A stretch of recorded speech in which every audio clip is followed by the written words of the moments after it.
Selamat datang di channel YouTube Mak Bara. Jangan lupa klik tombol lonceng, like, dan subscribe untuk terus mendukung channel ini. Ada bangunan Bali di Sukoharjo.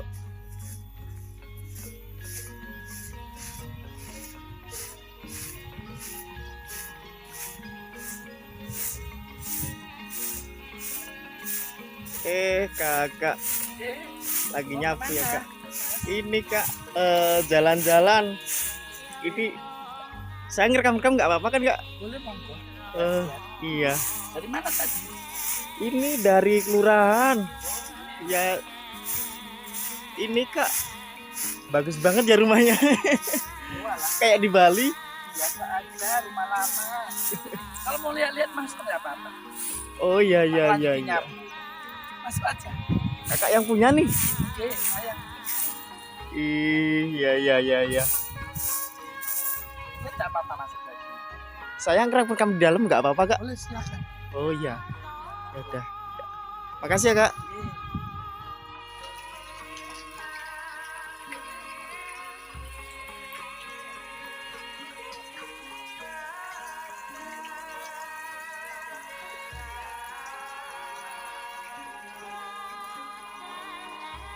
Wah luas banget ya kak ya pemandangannya. Udah foto-fotonya? Udah kak. Oh, belum. Oh boleh? Nggak apa-apa kak? Istirahat sini. Oh iya iya. Kopi apa teh? Kopi aja kak. Istirahat sini. Tapi nggak kerepotin kan kak? Nggak apa-apa. Iya. Ya. Oke. Makasih ya kak.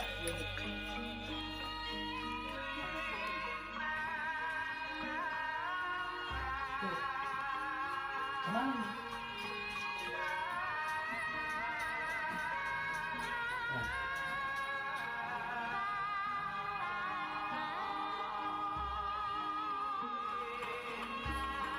Ini minumnya. Iya kak. Ini ya. Nggih. Ini punya aku di sini. Ini punya aku di sini. Monggo diminum. Tadi dari mana? Ini kak habis jalan-jalan kan dari kelurahan. Oh, Ya habis itu kan katanya ada rumah unik di daerah sini. Ya oh, udah saya cari-cari kan, akhirnya ketemulah ini rumah. oh. Kamu sendirian? Sendirian aja. Kayaknya aku pernah lihat. Bukannya kamu orang ini Rejosari situ ya? Iya kak. Oh, pantes. Nggih, pantes aku agak hafal nama apanya, wajahnya agak sering lihat gitu. Oh, nggak kerja ini? Nggak kerja, Oh, lagi libur. libur. Oh. Eh, Kegiatan sehari-hari apa? Kalau saya kegiatan sehari-harinya masak kak. Oh, masak. Jualan nasi goreng sama bakmi Jawa gitu-gitu. Oh, mantep. Enak tuh pasti. Terus ya tadi lah dari kelurahan apa? Eh, dari kelurahan ya ngurus KTP. Kan KTP saya kan hangus. Oh, nggih. Tadi tak urus lagi. Udah sekalian main-main ke sini. Ketemulah kakak ya. Ini kak, tanamannya bagus-bagus ya kak, banyak koleksinya. Iya, seneng memang kakak seneng tanaman, bunga-bunga, buah-buah. Rumahnya juga, Pokoknya. rumahnya ini unik loh kak. Mungkin di Sukoharjo cuma satu loh. Saya kan sering main-main kak. Oh, nggih. Iya, ini tapi memang pengennya dari dulu memang gitu. Kakak cita-citanya dari Jakarta tinggal dulu pengen tinggal di kampung, di Cepua. Jadi rumah kuno gitu, zaman dulu gitu, cari rumah-rumah kuno gitu, terus dibangun lagi. Kamu suka bangunan-bangunan begini? Iya, saya penggemar ini estetik lah kak. Oh iya, Kalau cocok. kalau boleh tahu, Kak Bara motivasinya apa kak bikin bangunan seperti ini gitu? Kan jarang nih ya orang-orang Iya. sekarang padahal suka yang mewah, megah gitu kan. Iya betul. Jadi motivasinya gimana ya? Dari dulu tuh saya pernah, ibu saya kan orang Jawa ya, tak ceritain. Pun bapak saya orang Medan, orang Batak. Jadi saya itu pernah nganter ibu saya pulang ke tanah kelahirannya di Ponorogo. Nah rumah buyut saya itu rumahnya model begini gitu. Tuh, kayaknya suasananya adem gitu, kayaknya ada memang beda gitu. Jadi akhirnya ya itu saya kan kebetulan Solo main lihat anak itu murah, suasananya bagus itu saya bangun. Nah motivasinya ya untuk apa ya, untuk menyeimbangkan ya, karena kan saya juga bergelut di dunia usaha gitu dari muda gitu. Jadi saya juga pengen menjelang hari tua itu bisa nyantai, bisa sambil melakukan pekerjaan, sambil menjalankan bisnis saya bisa nyantai. Bapak jadi ini ya bisnis ya kak ya? Iya. Apa saja sih ini bisnisnya kak kalau boleh tahu? Ya macam-macam apa aja dikerjain, yang penting halal kan. Jadi ada titik ya, itu dari tahun 99 itu saya udah putih kebaya gitu. Kemudian untuk yang sekarang masih jalan, saya juga ada konveksi baju-baju murah, daster, lain-lain. Terus juga bikin mebel furniture, mebel jati ya. Barang-barangnya sebagian buatan saya sendiri. Jadi Iya. wow Iya, keren. tuh.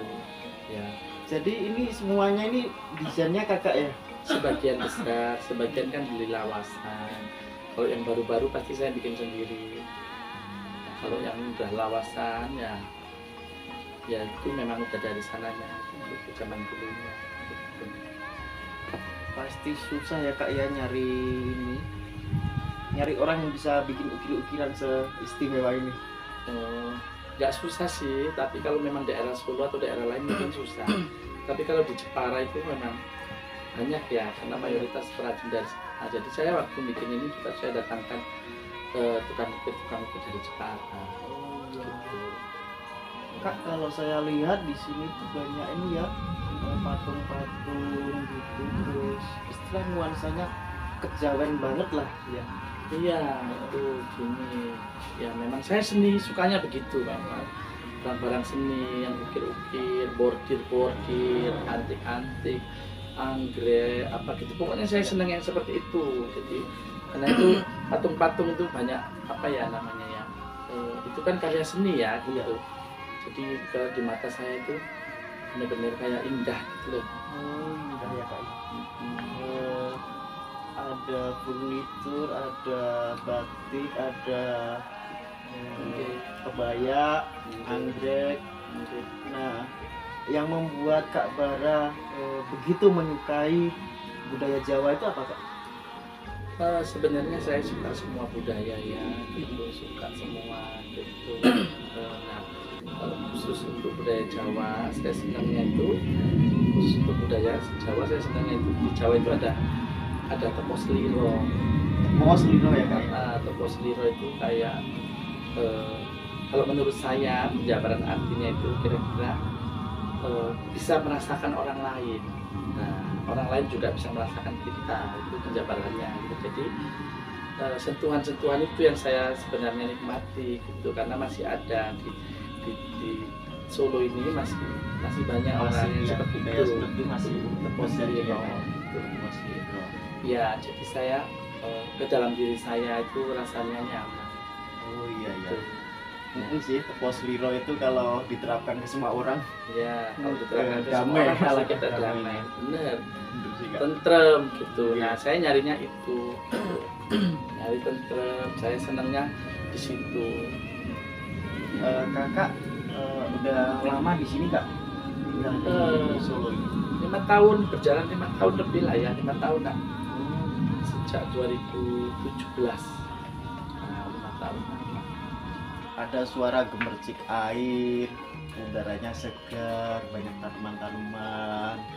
Nah, koleksi tanamannya apa saja sih Kak di sini? Banyak, itu ada tanaman buah, bunga, banyak sih, peneduh, terus ada juga obat-obatan gitu, obatan ada Oh, juga. pon-pon gitu ada ya Kak? Jadi ada kayak jahe, serai, kuning, lengkong, bunga lah, yang macam-macam jeruk atau ada macam-macam asem, ada Jeruk buah atau jeruk? jeruk jeruk ada yang buat apa itu jeruk purut, ada yang buat sambal jeruk kecil itu, ada Oh, lemon. yang buat bumbu juga ada. Nggih, ada yang lemon yang buat minum, ada kasturi juga ada. Oke. Itu dapatnya dari mana? Beli Di pasar Nongko. Oh, ada ya kak ya? Ada, murah. Pasar Nongko Solo banyak. Macam-macam jeruk. Ada berapa jenis anggrek kak kira-kira di sini? Kayak banyak banget. Kalau ya? anggrek aku punya banyak, itu dari ngumpulin udah tahun-tahunan, tapi ya beli yang kecil-kecil gitu. Banyak yang apa spesies Jawa itu, ada juga yang spesies luar Jawa, Oh, ada luar Jawa juga. ada hybrid ada. Belinya? Aku belinya itu ada dari temen, ada online di Shopee. Oh, bisa di. Oke, ada yang lelangan, itu macam-macam mas. Oke. Nah itu tapi ngerawatnya agak sulit kalau yang Iya. spesiesnya. Iya kan kadang suhu udaranya beda, bisa beda ya. Beda. Lingkungannya beda, dia adaptasi. Nah dalam proses adaptasi itu tanaman anggrek itu bisa mati. Tuh. Tapi kalau dia sudah adaptasi, dia akan tumbuh bagus. Nah, gitu. Dari semua jenis anggrek yang ada di sini, yang istilahnya paling kakak gemari Yang paling saya senengin anggrek itu, yang paling saya senengin sebenarnya itu jenisnya panda. yang panda. Iya, panda. Pokoknya panda spesies asli Indonesia. Itu bunganya nggak terlalu mencolok warnanya memang, cuman harumnya itu luar biasa. Luar biasa kak ya. Dan sulit sekali berbunga. Yang panda. Iya, jadi kalau berbunga itu ya mesti itu udah beruntung sekali, dia sulit sekali berbunga. Oh ya. Oke. Tapi istimewa ya. Iya, ada panda insignis, ada panda tricolor, ada panda limbata, macam-macam. Oke. Terus tanaman buah kan banyak kak, sampai Iya. kayak ada jambu air, ada Ya. mangga jenis-jenis apa, Mangga, cipeda gitu. cempedak, durian pun ada. tapi Kakak nggak belum kesusahan berbunga. nanamnya di sini. Nanamnya itu dulu tuh dibantuin ya Watika gitu. Terus kalau merawatnya sih sebenarnya nggak ada perawatan khusus. Sak sempetnya gitu, kapan sempetnya ngumpul ya dipupuk gitu. Nah itu aja sebenarnya. Itu dulu nyicil, nggak sekalian nanam. Oh nyicil. Ya. Iya. Oh jadi step by step gitu kak ya. Iya, jadi nemu pohon salak, ada yang jual pohon salak tanam, nangka, beringin. Nah saya kan suka pohon beringin. Ya, Wow, walaupun beringin. besar kan adem. Nah saya punya 3 pohon beringin. Satu yang di depan itu beringin varigata, itu beringin petak, itu beringin putih, yang daunnya putih. Oh iya itu yang langka ya. Iya, itu banyak sarang burungnya di situ. Nah, terus yang di belakang itu 2 itu ringin sungsang, Sungsang itu daunnya terbalik. Nah, jadi kalau yang daun yang umumnya daun itu tulang daun itu ada di bawah. Nah, kalau ringin sungsangku ini tulang daunnya ada di atas. Oh, iya. Itu ringin sungsang. Ringin sungsang. Oke. Itu ringin sungsang apakah kayak ringin-ringin yang ada di Keraton Jogja alun-alun itu? Aku nggak pernah ngecek ringinnya dia, tapi kemungkinan sama. Pokoknya ringin sungsang itu jarang mas, langka gitu. Aku dulu belinya juga nggak mudeng kok, beli gitu aja. Oh, jadi spontan aja Oke, beli. cuman ada di pinggir jalan gitu, ada orang naruh pohon beringin 2, tak beli. Oh, Sekarang udah iya, besar iya. banget, segede rumah. Setahu saya ya kak, pohon beringin itu kalau udah besar tuh Banyak hantunya, angker. itu dari mbah-mbah saya tuh ngomongnya Iya. kalau wet ringin gini loh Iya. gitu. Ya, Nggak takut kak kayak gitu. memang betul gitu, apalagi kalau udah besar, apalagi tempatnya makin dia besar kan makin adem, membawa efek dingin. Nah mungkin sepintas orang karena rasa dinginnya itu, karena teduh dan dinginnya itu muncul hal-hal seperti itu. Gitu. Kalau saya pribadi sih nggak 100% serem sih ya gitu, karena itu kan juga apa ya, itu tergantung sudut pandang kita sih sebenarnya gitu. Tapi walaupun begitu memang saya membuktikan sendiri, memang tempat-tempat seperti itu memang suka makhluk-makhluk makhluk-makhluk halus apa itu memang suka di situ gitu. Jangankan dia, kita aja sebenarnya kalau itu adem suka datang ke situ. Hewan juga suka datang ke situ, apalagi dia ya yang nggak punya rumah kan mungkin dia juga suka nyarang di situ. Gitu. Nggak masalah sih. Oh iya.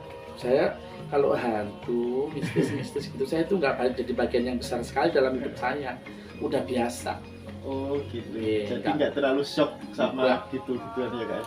Nggak sesuatu yang bagaimana sekali, karena itu ya saya nganggapnya itu ya saya ketemu, seandainya saya ketemu makhluk halus itu nggak beda sama saya ketemu kamu gini aja. Oh iya. Iya toh. Kita ini kalau omongnya bagus Iya. kita bisa jadi temen. Mm-mm. Kalau kita pas nggak enak pasti kita bisa ribut, sama juga kayak dia. Nah kalau kita ketemunya dia dan bisa nerima dia gitu, kita bisa jadi teman gitu. Nah ya kalau misalnya kita nggak enak ya dia juga nggak enak gitu. Sama juga kayak hewan ketemu apa gitu, sama aja sebenarnya. Iya kak. Berarti Oke. apa mungkin ini kak? Apa itu? Kakak kan pernah membuktikan ya katanya tadi. Ada. Oh itunya. iya ada. Itu yang kakak punya beliin, kakak punya ini ada. Pernah. Cuman kalau tak ceritain mungkin ya sulit ya dipercaya gitu. Maksudnya dengernya ya juga kayak dongeng, tapi Iya. memang itu nyata sebenarnya gitu. Itu nyata banget sebenarnya gitu. Cuman ya kayak kamu gini gitu, kita ngobrolnya nggak enak. Misalnya ini kita kan ngobrolnya enak gitu. Nah aku waktu ketemu sama dia di Pohon Beringin itu ngobrolnya nggak enak, jadi kayak ribut gitu. Oke, sama makhluk itu di situ gitu. Iya. Ya begitu, kalau kamu mau tahu nanti kapan-kapan aku ceritain. Oh iya kak, siap. Kamu mau kesini lagi, kalau mau cerita gitu sama pembuktian gitu, kamu datangnya sini malam apa maghrib. Iya. Lebih hening ya kak. Nah nanti biar bisa gitu, aku membawakan ke suasana situnya bisa. Iya. Oke. Iya, nantilah kak kapan-kapan. Iya. Pasti. Kak, tadi kan kakak ada anggrek yang istimewa ya kayak panda itu ya. Panda. Kalau boleh tahu kayak apa sih kak? Spesies. Boleh aku lihat. Ayo kalau mau lihat tak tunjukin. Oh iya iya. Ada yang lagi berbunga. Oke. Iya iya. Ayo, monggo. Yes.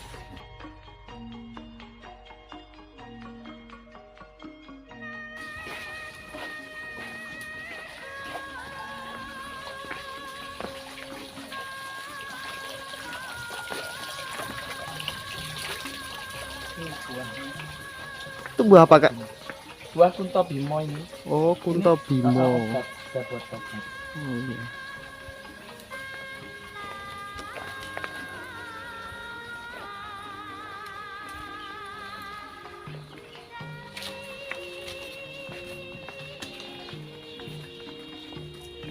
Sini.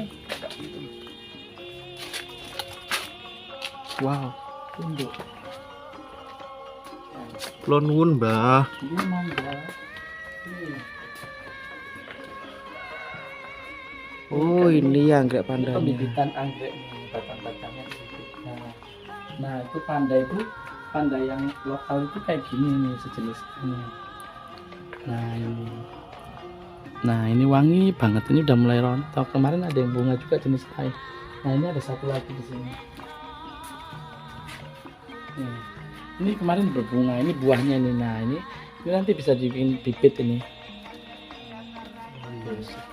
Nah ini dia ini. Ini limbata, ini cuma digini-giniin aja, cuma ditempel-tempelin, ini udah pada keluar akar. Ini tricolor tuh. Wah, cantiknya. Tuh, tricolor. Panda tricolor. Keren. Oke. Nah ini juga sejenisnya dia tapi belum berbunga. Nah itu banyak tuh panda itu tuh. Itu yang dari NTT tuh yang di pinggir-pinggir tuh. Tuh, pinggir-pinggir. iya, Jadi iya, iya. kalau di atas kolam dia nggak perlu disiram. Jadi dia dapat apa? Dapat uap air. Oke.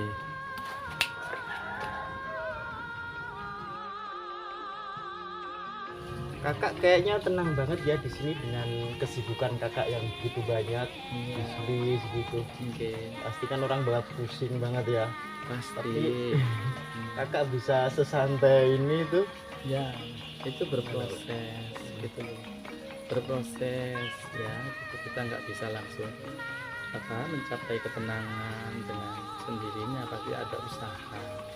Terus didukung juga lingkungan ya. gitu. Kalau kamu sendiri apa kurang tenang? Saya sendiri ya contoh hari ini Kak, saya cari hiburan gitu. Oh iyalah, sekali-sekali healing-healing nyari enak. Cari hiburan. Kak boleh ini nggak bagi tipsnya dong?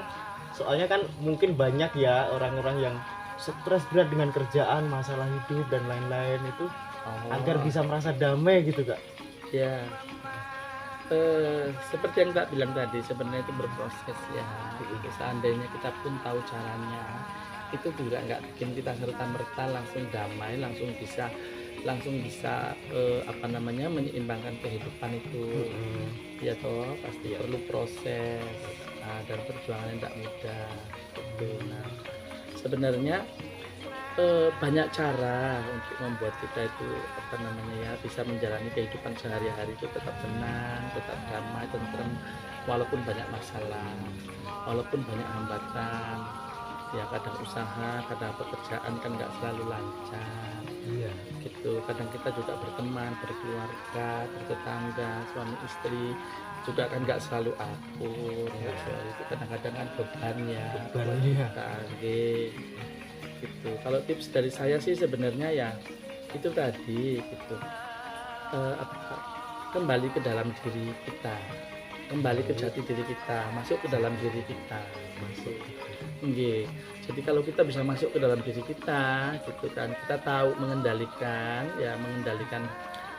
semua panca indera kita, gitu. Jadi kalau mendengar ya di ini dulu, ya melihat juga disaring dulu, semua disaring dulu, gitu.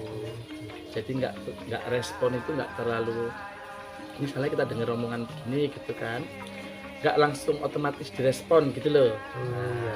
Jadi nggak ditelan mentah-mentah. Nggak ditelan mentah-mentah. Jadi ya kembali ke dalam diri kita juga. Nah kita bagaimana rasanya, nah bagaimana orang lain merasakannya, itu diolah dulu. Gitu.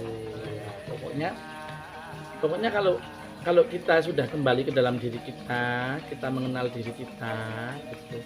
Setidaknya apapun yang terjadi di luar kita, ada masalah atau ada apapun, gitu, kita itu bisa bagaimana ya sebenarnya cara ngomongnya, kita itu jadi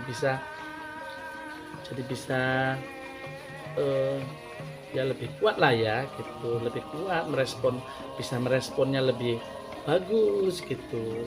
Jadi bisa menetralkan masalah yang datang, bisa kita netralkan. Jadi kita itu nggak terbawa emosi, nggak terbawa ego, nggak terbawa nafsu.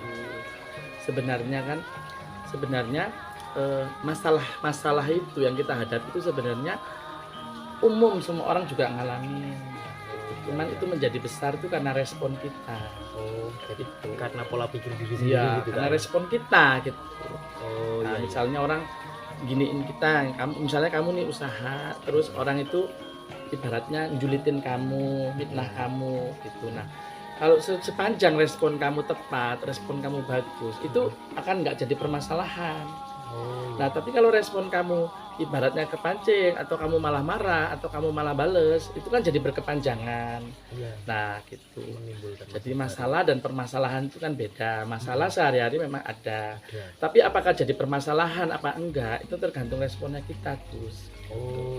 Ya, jadi dunia ini bisa jadi bermasalah apa enggak itu tergantung kitanya. Sudut pandangnya kita.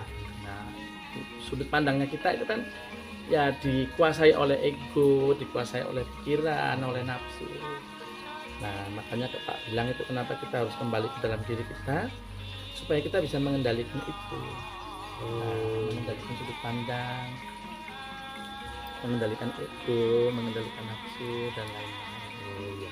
Jadi walaupun kita ada di sebuah masalah, itu kalau kita menganggapnya itu adalah sebuah masalah, maka jadi masalah. Cuman kalau kita memikirkannya tidak secara mentah-mentah, disaring dengan panca indera logika yang mendasar dari jiwa sendiri. Iya Kak ya. Itu masalah itu sebenarnya hanya selingan gitu ya Kak? Iya, memang itu memang ada, jadi masalah itu enggak pilih-pilih. Semua makhluk itu di dunia ini punya permasalahan. Tapi kita berhenti di titik itu atau kita tetap lanjut, itu kan tergantung kita, Gus. Jangan sampai permasalahan atau problem yang kita hadapi sehari-hari menghambat kita, menghambat apa yang harus kita lakukan di masa depan terhambat. Gitu.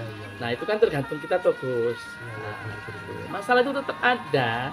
Dari kita lahir sampai kita nanti kembali, misalnya kembali ke Sang Pencipta, masalah itu tetap ada, tidak bakal hilang. Nah, tapi apakah jadi permasalahan atau membebani hidupmu, atau jadi penyakit, atau jadi kegagalan, atau jadi kehancuranmu, itu kan tergantung responmu.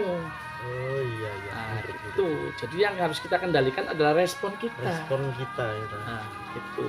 Kalau masalah itu tetap muncul, bagaimana respon kita itu yang penting. Nah, bagaimana kita bisa memastikan respon kita bagus? Nah, makanya kembali ke dirimu, kenali dirimu. Kalau dengan mengenali dirimu, pasti kamu bisa mengendalikan responmu. Gitu. Jadi kita itu merasa kalau ada masalah itu masalahnya besar dan menjadi sebuah masalah itu karena pikiran kita yang berlebihan ya Kak ya. Iya, dan respon tindakan kita menghadapi itu.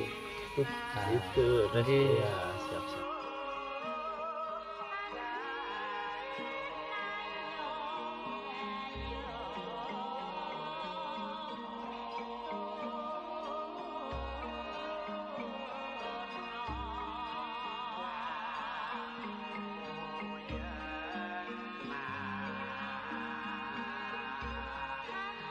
Ya pokoknya terus kamu tuh masih muda, ya kalau usaha atau melakukan apapun lah kegiatan dalam hidupmu itu ya dinikmati, disyukuri, ya pasrah sama Gusti Allah sama Tuhan.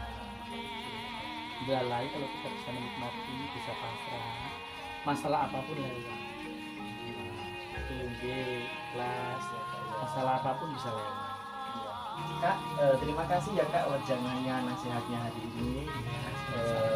Saya sangat terkesan sama wejangan Kakak yang wow, itu sangat bijaksana sekali. Terima kasih. Sama ini Kak, sebenarnya saya punya teman Ya, itu dia punya masalah dengan warungnya yang selalu sepi pengunjung. oh gitu. Ya kapan-kapan temennya ajak sini main, ngobrol-ngobrol. Mana tahu kakak bisa kasih nasihat atau apalah. Ajak temennya main. Tidak apa-apa. Soalnya shock banget. Iya, yang penting kamu kabarin, kan udah tak kasih nomor, kamu Ya. kabarin pakai WA. Iya. Karena ada waktu nanti kita sesuaikan, ya. Jadi saya ajak teman saya itu sih yang kayak buat bisa konsultasi ke Kakak itu. Boleh. Siap. Ya. Iya Kak. Makasih ya Kak, saya pamitan dulu. Iya, sama-sama.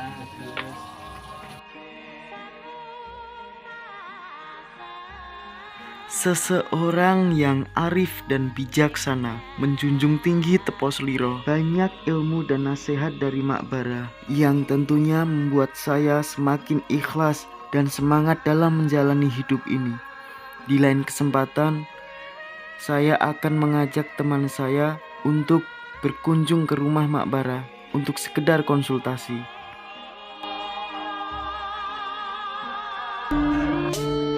Jangan lupa klik tombol like, lonceng, dan subscribe untuk terus mendukung channel ini dan ikuti terus video Mak Bara selanjutnya.